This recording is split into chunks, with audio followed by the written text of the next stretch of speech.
This is the IBJ Podcast for the week of February the 3rd, 2020, brought to you by the law firm Craig DeVault. I'm Mason King. Over the top, Brackett. He makes the pick on his back. Gary Brackett, fingertip control and taken off.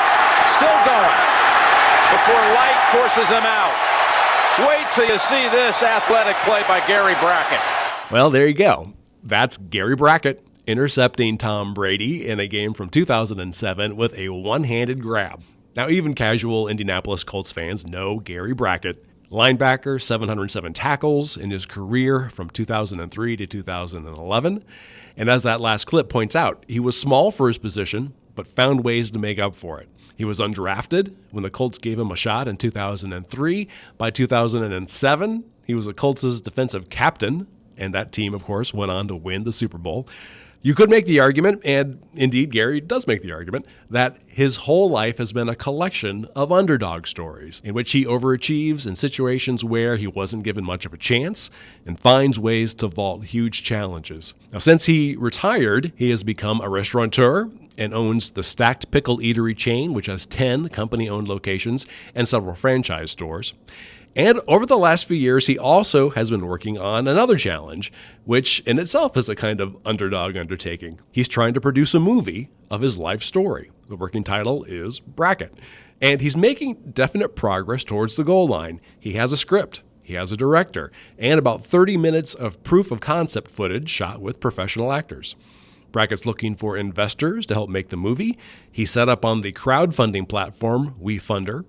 On Thursday, February 6th, he's showing the footage already shot to promote the film at Studio Movie Grill in Indianapolis.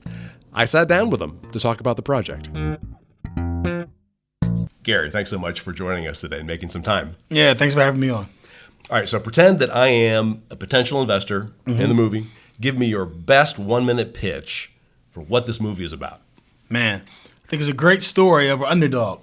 I think everyone loves an underdog story, someone that everyone almost counted out, but some way kept on finding a way to make it, from getting a scholarship in college, being a free agent in the NFL, and then being a captain and of the Super Bowl winning team, and actually playing and having the most tackles in that game. So I think it's a story of inspiration, what I went through with my family, and someone who never gave up. So you had the most tackles in the game. I did. How many tackles did you have in that game? I had 8. Let me skip ahead just for a second. Now, from football, you went into the restaurant business. You're still in the restaurant business. You're the owner of the Stacked Pickle. Correct. And you're interested in the movie business, obviously. What is the thing that has surprised you most about the movie industry and the act of trying to get a movie made? Yeah, so this has been a long process, and honestly, it's something that I wasn't searching for. I wrote the book in 2011, and I thought one day when I get 60, retire, move to Florida. I feel like everyone retires and move to Florida. I would spend some of my retirement fund on this movie project and get it going as a legacy piece. But someone actually called me in 2013 and talked to me like, "Hey, this book is really good. You should make it into a movie." And of course, I wrote the book so it could be made into a movie one And this day. was an autobiography. Yeah, autobiography of my life story. So we went through the process, man, and from writing the treatment and going out trying to raise funds off of that. Then I was like, man, as an investor, I got to see more.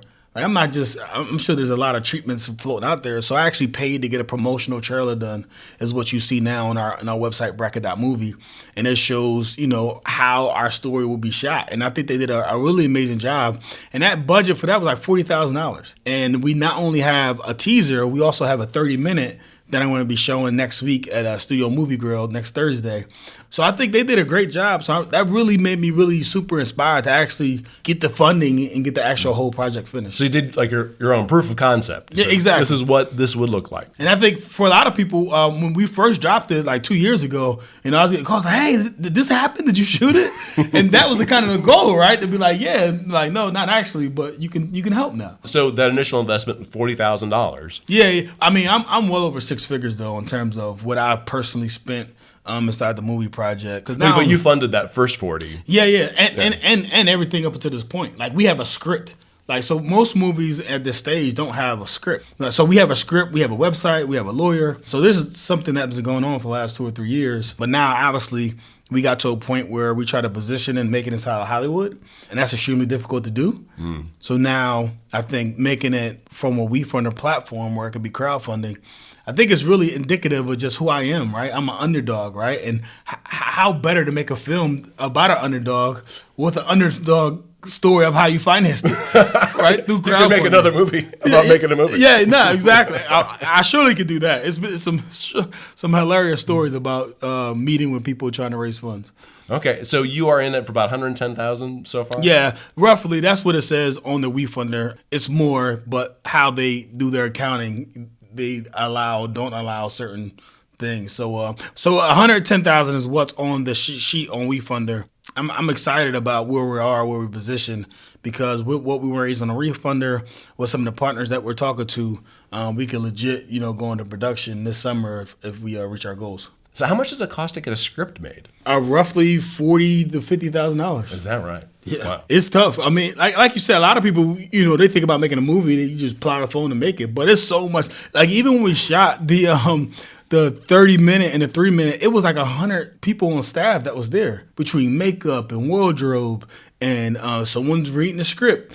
Someone's with Wooder, like taking care of all the actors. There's a whole bunch of extras. So it's amazing, like how many people and really what it really takes to make a movie. So for me, I want to do it right. It's my story. I still have control of it. So I want to make it in a way that I can make my family proud. Yeah, and you mentioned, somebody had contacted you after your book came out. And tell us the title of the book. Winning from Walk On to Captain Football in Life. Somebody contacted you and was interested in getting the rights to the story so they could make their own movie. Yeah, so when you go to Hollywood and you have a book vision story, there's a lot of people that just, there's like the people that buy websites. I may never want this website, but I'm going to buy it because one day it might be worth something, right? So there's a lot of people in Hollywood that would just buy books in stores and just sit on them. But pretty much you give up your rights. And I just wasn't willing to do that. So it's funny, The Blind Side, which is extremely successful. Michael Orr never liked The Blind Side. The story that the movie was about, the actor didn't support it. And that was because they changed the original script so much, and he wasn't in control of it. Did you write the book thinking that maybe someday this could basically be like the foundation for a movie? Absolutely. I wrote the book, I don't know if you ever saw Ray Charles' movie with Jamie Foxx. Oh, right. And it had like all the flashbacks. And I've always admired that because when you're telling a story, a lot of things that you see in the movie, it was triggered by an event that happened in the past. So I can remember like on the bus, on the plane, heading into the Super Bowl, everyone is dressed, their fine clothes, custom suits, necklaces, chains. And then, I can remember one of the guys, because I'm an underdog, right? So most people, you're underdog. Hey, you're self-made, man. Hey, how does it feel to be self-made? And the true story on the bus, and I had to see to myself, I'm like, man, I'm not self-made, man. Like, there's a lot of people that helped me get here. And then I legit open up my laptop and open up my photos and start looking at all the photos of my parents, of my coaches, of everyone who believed in me and gave me an opportunity to put me in a position to go to a Super Bowl and face the Bears. And that's what inspired the book? Yeah, that's what inspired me writing the book in a movie style type of way. In the book, there's flashbacks, whereas the journey took place of me going to the Super Bowl, and then it flashbacks on life about, the passing of my dad, my mom, my brother, and just some of my best friends and some of the other challenges that I faced and how I kind of had to still, in this moment, maximize this 2-week period of getting ready for a game and then go out there playing the Bears and winning the championship. Okay, let's take a quick break to hear from our sponsor. This is the IBJ Podcast. The IBJ podcast is brought to you by Krieg DeVault, a trusted and dynamic law firm representing a wide variety of local, regional, and national clients. Committed to each other and to every client, Krieg DeVault prides itself on integrity, professionalism, respect, and excellence. Financial institutions, global manufacturers, national healthcare providers, and successful organizations of all sizes and market focus rely on Krieg DeVault to create innovative and successful business solutions. Connect today at www.kriegdevault.com.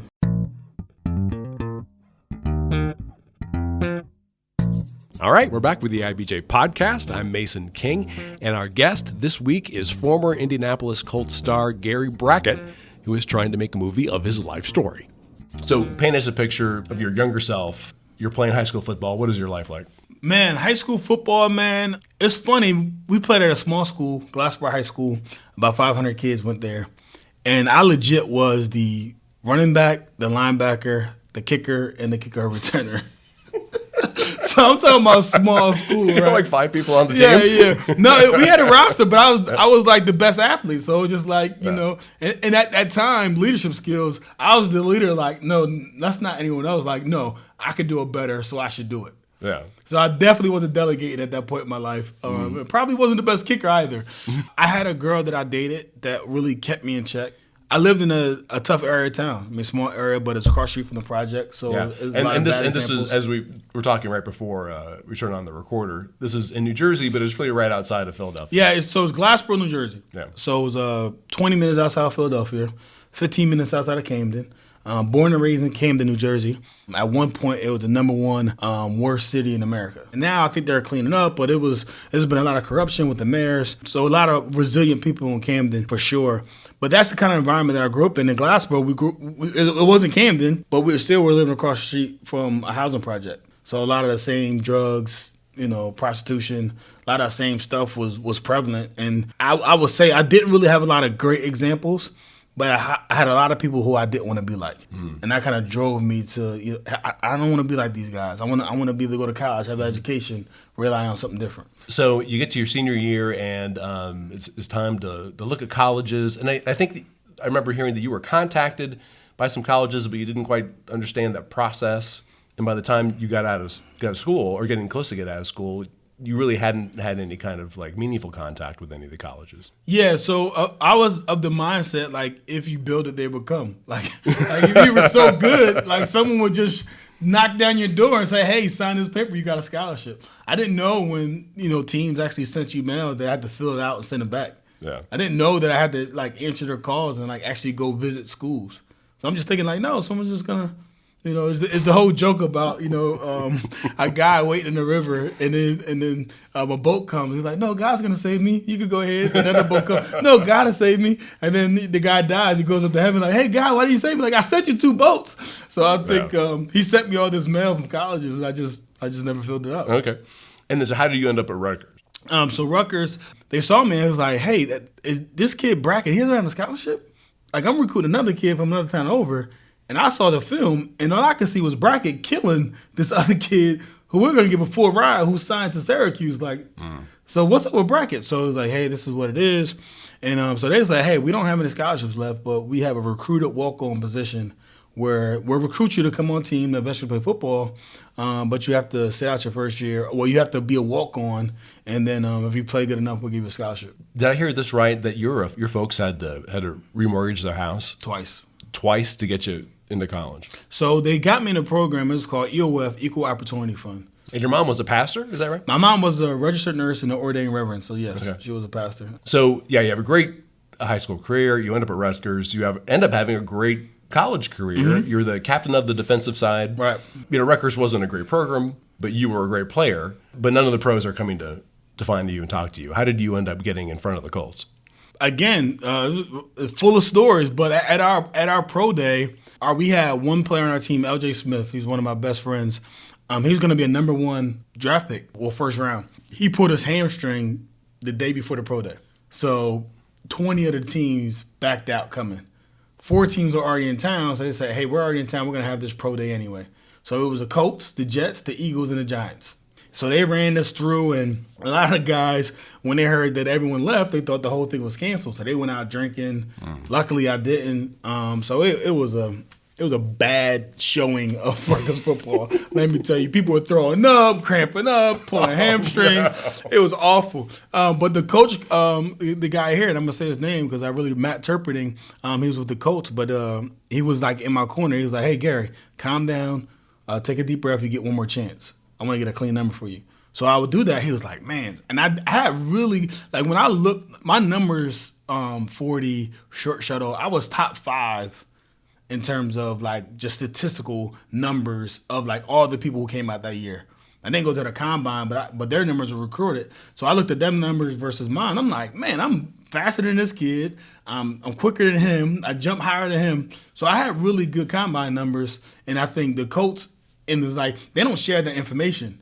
So he was heavily close to vest. Like, I don't want anyone else to know, right? So so after I was in the 7th round, the coach gave me a call and said, "Hey man, it doesn't look like you're gonna get drafted. If not, we'd love for you to be a walk-on here in Indianapolis." Wow. Okay. So they had to invite you, basically. Yeah, pretty much. Yeah, and then audition, as it were, and go through camp, I guess. Yep, training camp. Yeah, and then they thought, well, this guy's great. Yeah, well, sort of, right? I mean, because you're still camp body, right? They still only got 53 roster spots, and there's 90 people to try out. Yeah. So they're signing you, but someone else comes along or someone sprains ankle, I mean, you might get released. Yeah, so second big comeback story. You come out of nowhere. Now you're playing for the Colts. Within a couple of years, you're starting, and you're doing great.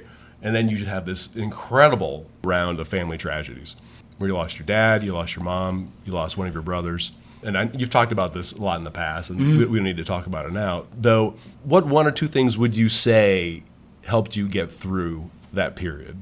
One, Coach Dungy was an amazing coach. And we always talked about it being faith, family, and football. So when I was dealing with it, anytime I needed some time off to go home, he always accommodated me. And that was great, me being able to be there in that position to be with my loved ones, you know, through some of those challenging times. Next is I realized that how I honor the dead is how I live my life. Oh, that's interesting. How does that play out? So many people, when their grief process goes on, they feel so heavy and a burden that they don't want to do anything. And their grief, they just get so defeated that they don't want to move on, right? I can't do this life without you. And I was the other way, like, man, I am blessed to have my mom and dad in my life for 21 years. I have my brother as a role model for me. I would be doing them a disservice if I quit. I would be doing them a disservice if I don't maximize every single day that I have because they don't have another chance. Mm-hmm. So how I live my life on a daily basis is to honor those that are no longer here. Because when I was trying to imagine how the movie would show this, you know, when you're trying to overcome an emotional burden, that isn't like inherently visual. Right. So I mean, how do you show you overcoming like a spiritual and an emotional weight? So again, the promotional that we saw in the trailer, you kind of see it, but then the promotional short movie that we're showing next Thursday at Studio Movie Grill, Thursday, February 6th, you can really see like how they cut in and out of scenes in terms of leaving my mom's room after her machine flatlines and having to go to practice and have to perform. And I think for me, it was just, you could just see the intensity that I had. Like even Pittsburgh, for instance, 2005 had just happened. We're losing to Pittsburgh at home in the playoff game. We're down 3 points. Joey Porter just sacked Peyton Manning on like the 5-yard line. And everyone else just like, yo, this game's over. RC Dome is clearing out. So I run out to the huddle, and I'm just like, yo, who can make a play? This game's not over. And now I'm looking at me like, Gary, what are you talking about? It's a mid-30. We're down 3. They got the ball. Like, get out of here. Like, I'm already got my planes. You know, Mexico's already in my sights, right? You go on vacation when the season is over. So they snap the ball. They give it to Jerome Bettis. And then I break through the line, and I hit the ball, and it flies in the air. And then Nick Harper grabs it, and of course he doesn't score, the whole story. But we went up missing him. But that was really just my mentality that, like, man, this thing ain't over. Mm-hmm. And while I'm out here, like, we got a chance. So I think that intensity really what my teammates gravitated towards. Like, man, this kid is, like, all on it. So I was named captain after my 3rd season and was a captain for remaining in my career. So I was captain for 6 years. Mm-hmm. In the movie, when you show yourself playing as a Colt, I mean, that's a property that's owned by you know the NFL and the Ursays. Do you have something in place just to be able to have the rights to show people in Colts uniforms? I mean, what's that process like? Oh, so that's a great question. We're working on that. And you mentioned that ideally you guys would want to be able to move forward, start filming this summer. Yeah. Again, the main challenge is with a movie, 1 is funding, right? But 2 is like having every ducks in a row. So we already have a director who's already been tagged, Mo McCrae. He's a phenomenal African-American actor. He was in Den of Thieves. He was in a sitcom this year. He's directed another movie. So he's ready to go. Yeah, he's one of those guys you just see everywhere. Yeah, and you're exactly. Like, where do I know that guy from? Yeah. We have Mark Femietti, who's he's our writer and he's working as our producer. So he has a tremendous amount of experience. We're also working with the guys here locally, Pegasus, who's responsible for a few movies. So getting something done with them. They did and that's a production company. That's a production company. Yeah. So the goal is to get it done here in Indianapolis, and then in addition to in-kind services from people in town, we just like a lot of story took place here in terms of that Super Bowl, the Colts facility, things like that. So really looking forward to tell a story right here in Indiana. What do you think the budget is for this movie? How much is it going to cost to make this? Yeah, so there's a bunch of different budgets, right? When you're making a movie, there's a big budget, and then there's what you can make it for. So obviously, our line item budget is around $2.5 million. That's line produced with the actors, with the football scenes, with everything else, right? Everything broken down, the whole to-do list. Yeah. There's other versions that you can make it for $1.5 million, $1.6 million, $1.8 million. A lot of that, obviously you got to do some skillful editing in regards to the script. For instance, it's a period piece, meaning that it took place not in modern times, it took place 10, 15 years ago. So if we're talking about Glassboro High School and we want to show a practice, well, the uniforms that they're currently wearing wouldn't have been. So now you have to order 50 uniforms that we would have had in 1998. It's a cost to that. Yeah, and you can't have any vehicles, I guess, that be made before right 1998 or something. Yeah, right. So skillfully with the camera, you can control what's gets seen, what isn't seen. But if you look at the trailer and the short movie, the cars that the guy who played me was in was like a 1989. So it's funny. Someone from set was actually driving the car. They gave us the keys, like pulled us up. But yeah, you got to use cars and clothes all from that period. Yeah, right. So you can skimp, basically. I mean, if you want to make it for less. Yes. There's some things. You can be more efficient. My thing is this. We can't compete with the big $100 million budget movies anyway. It's more of a family story than it is a football story. So I think with or without the football, and if we're able to utilize some of the current footage that we have, and we already got the rights for high school and college, so I'm working on NFL rights, like we can show like actual film. Like this is actually a true story.